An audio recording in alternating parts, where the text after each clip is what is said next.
తెలుగు వారి number 1 choice Telugu matrimony.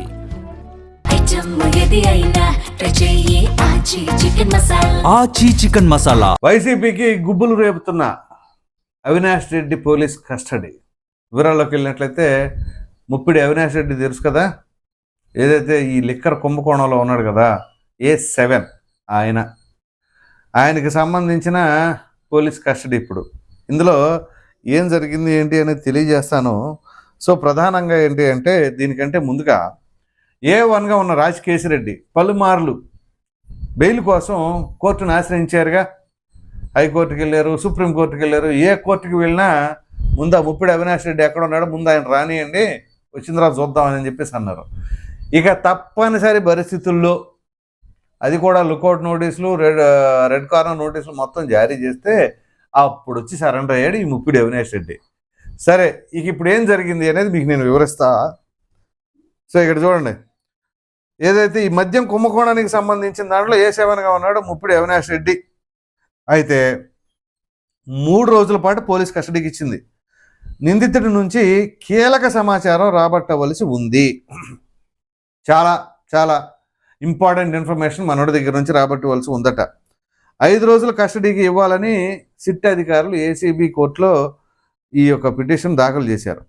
So అయితే 3 రోజుల కిందట వీళ్ళిద్దరూ వాదనలు అయిపోయినాయి. సరే, చివరికి నిన్న దానికి సంబంధించి న్యాయమూర్తి గారు ఉత్తర్వులు ఇవ్వడం జరిగింది. సో ఈ నెల 16, 17, 18 సిట్ అధికారులు కస్టడీకి తీసుకుని విచారించేందుకు అనుమతించడం జరిగింది. 16, 17, 18 సోమ, మంగళ, బుధ ఏం జరగబోతుంది, ఇక గుండెల్లో దళ్ళ ఏముంటాయి ఇంకా. సో ACB కోర్టు నిందితులకు కొంతమందికి రిమాండ్ పొడిగించింది. ఈ రిమాండ్ గడువు పొడిగడంలో నేపథ్యంలో సిట్ అధికారులు రాజకేశిరెడ్డి, అనిల్ చోక్రా తదితరులను న్యాయస్థానంలో హాజరుపరిచారు శుక్రవారం. సో వీరికి రిమాండ్ పొడిగించాలని ప్రభుత్వం తరఫున మెమో సమర్పించారు. ఈ నెల 25 వరకు రిమాండ్ పొడిగిస్తూ న్యాయాధికారి ఉత్తర్వులు ఇచ్చారు. వైసీపీ ఎంపీ మిథున్ రెడ్డి, అంటే వీళ్ళకి మరో 12 రోజులు విధించినట్టున్నారు. వైసీపీ ఎంపీ మిథున్ రెడ్డి, సజ్జల శ్రీధర్ రెడ్డి, బాలాజీ గోవింద్ తప్ప హాజరు కాల. వీరి తరపున న్యాయవాదులు గైర్హాజరు పిటిషన్ దాఖలు చేశారు. సో మిథున్ రెడ్డి, సజ్జల శ్రీధర్ రెడ్డి, బాలాజీ గోవింద్ తప్ప హాజరు కాలేదంట. సో వీళ్ళ తరపున వాళ్ళ న్యాయవాదులు వచ్చారు. మరి ఏంటో ఆ ప్రాబ్లము. సో కారాగారంలో వసతులు కల్పించాలని ముప్పిడి అవినాష్ రెడ్డి దాఖలు చేసిన పిటిషన్పై విచారణ ఈ నెల 16కు వాయిదా పడింది. ఇది ఎక్కడ విచిత్రం అసలు, నాకు అర్థం కావట్లేదు. వీళ్ళు కారాగారంలో వసతులు కల్పించేది ఏంటి? వీళ్ళు చేసిన ఘనకార్యాలకి మళ్ళీ అసలు ముందు ఆ పిటిషన్ను కూడా యాక్సెప్ట్ చేయకూడదు కోర్టులు. వీళ్ళు ఆరోపణలు ఎదుర్కొంటున్న ఏ కేసులు?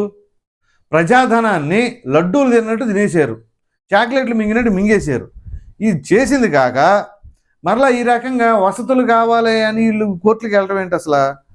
దాన్ని 16కు వాయిదా వేశారు, రేపు సోమవారానికి.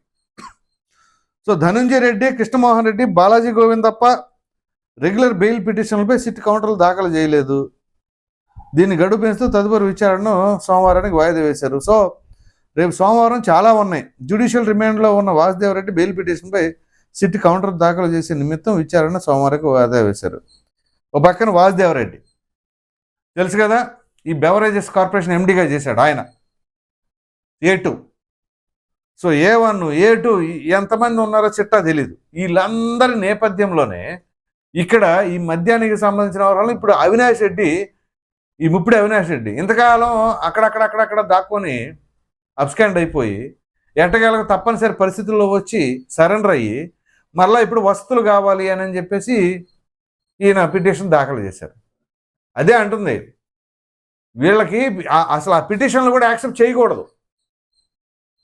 ఈ వేరే కాదు కదా, ఈ మద్యానికి సంబంధించింది 30,000 మంది పాపం ఆ మద్యం ప్రియులు వాళ్ళు కాలం చేశారు వీళ్ళ దెబ్బకి. ఎంతోమంది ఆరోగ్యాలు పాడైపోయి చివరి కుటుంబాల రోడ్లు పడినాయే. మరి ఏం చేస్తున్నారు వాళ్ళకి సంబంధించిన వ్యవహారంలో?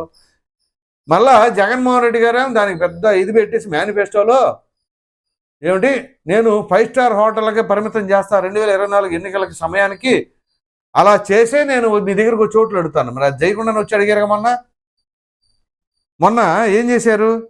ఏమన్నా చేశారా? అసలు నిషేధ సంగతి ప్రక్కన పెడదాం.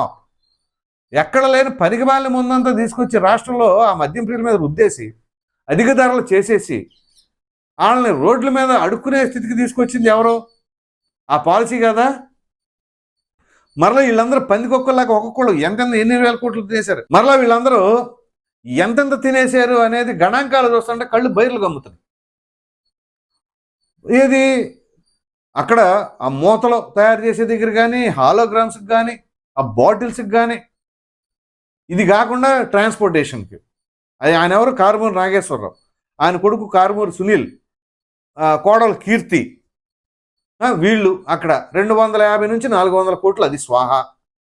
ఇక్కడే 3500 కోట్ల రూపాయలు ముడుపులు, కేవలం ముడుపులే అవి. ఇవి కాకుండా ఈ డిజిటల్ మనీ ట్రాన్సాక్షన్స్ రూపంలో లిక్విడ్ క్యాష్లు, డిజిటల్ మనీ ట్రాన్సాక్షన్స్ రూపంలో డబ్బులు కాకుండా ఆ వ్యాపారం బిజినెస్ అంతా కూడా లిక్విడ్ క్యాష్తోనే చేసేసి మరి అది ఎన్ని వందల కోట్లు చేశారో ఏంటో తెలియదు. ఆ ఉండవల్లి అరుణ్ కుమార్ ఉంటాడు, ఆయన మా ఎక్స్ఎంపీ, అప్పుడేం క్వార్టర్ బాటిల్ పెట్టి ఇట్లా మూతలు ఓపెన్ చేసి తయారవడానికి ఇంతే ఖర్చు అయింది అంతే ఖర్చు అయింది అని చంద్రబాబు నాయుడు గవర్నమెంట్లో బ్రహ్మాండంగా పెడతాడు ప్రెస్ మీట్లు. మరి జగన్మోహన్ రెడ్డి గవర్నమెంట్లో మాత్రం పెట్టడు కూడా.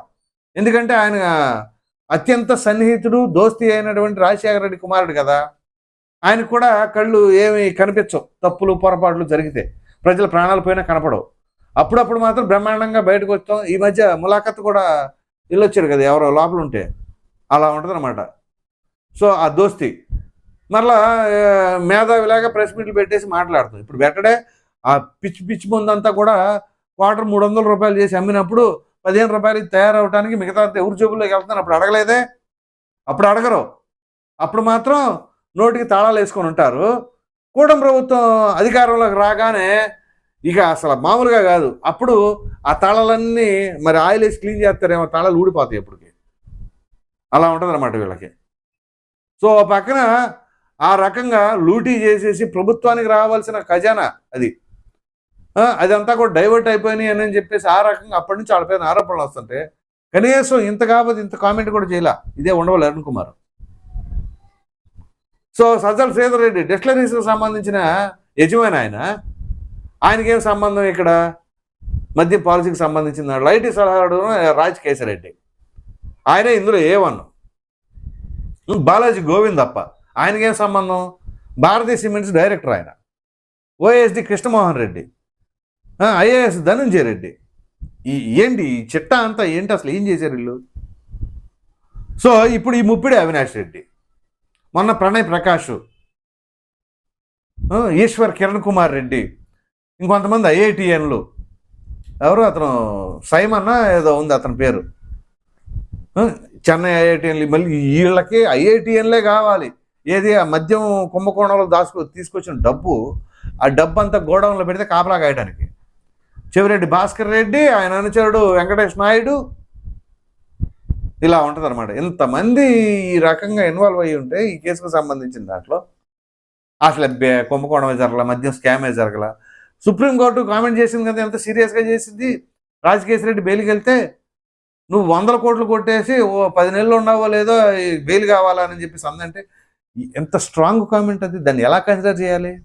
అవి ఏమి ఉండవు, అసలు ఏమి జరగలే అని చెప్పేసి అంటారు. ఇప్పుడు సుప్రీంకోర్టు డైరెక్ట్గా చెప్పింది ఆ మాట చెప్పిందంటే జరిగినట్లే కదా ఇది.